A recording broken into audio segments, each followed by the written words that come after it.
I read a bunch of books, I read a bunch of websites, and trying to answer this question, how long does it take to acquire a new skill? You know what I found? 10,000 hours.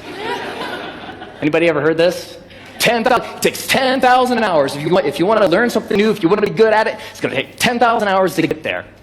And I read this in book after book and website after website, and my mental experience of reading all of this stuff was like, no, I don't have time. I don't have 10,000 hours.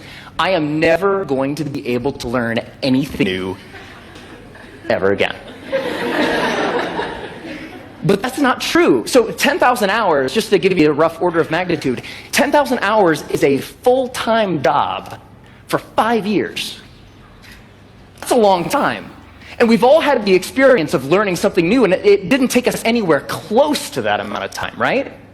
So, how long does that take? Here's what my research says. 20 hours. That's it.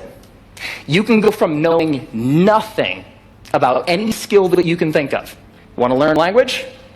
Want to learn how to draw? Want to learn how to juggle flaming chainsaws? If you put 20 hours of focused, deliberate practice into that thing, you will be astounded at how good you are.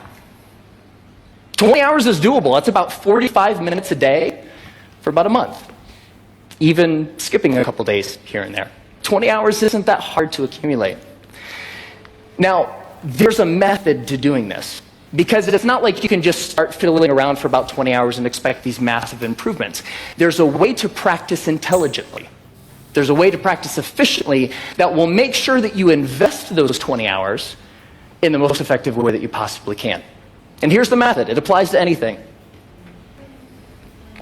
The first is to deconstruct the skill.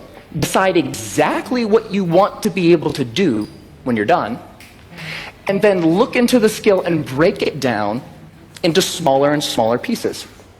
Most of the things that we think of as skills are actually big bundles of skills that require all sorts of different things. The more you can break apart the skill, the more you're able to decide what are the parts of this skill that will actually help me get to what I want, and then you can practice those first. And if you practice the most important things first, you'll be able to improve your performance in the least amount of time possible. The second is learn enough to self-correct. So get 3 to 5 resources about what it is you're trying to learn. Could be books, could be DVDs, could be courses, could be anything. But don't use those as a way to procrastinate on practice. I know I do this, right? Get like 20 books about the topic. It's like, I'm going to start learning how to program a computer when I complete these 20 books. No, that's procrastination. What you want to do is learn just enough that you can actually practice and self-correct or self-edit as you practice. So the learning becomes a way of getting better at noticing when you're making a mistake and then doing something a little different. The third is to remove barriers to practice. Distractions, television, internet, all of these things that get in the way of you actually sitting down and doing the work. And the more you're able to use just a little bit of willpower to remove the distractions that are keeping you from practicing, the more likely you are to actually sit down and practice, right?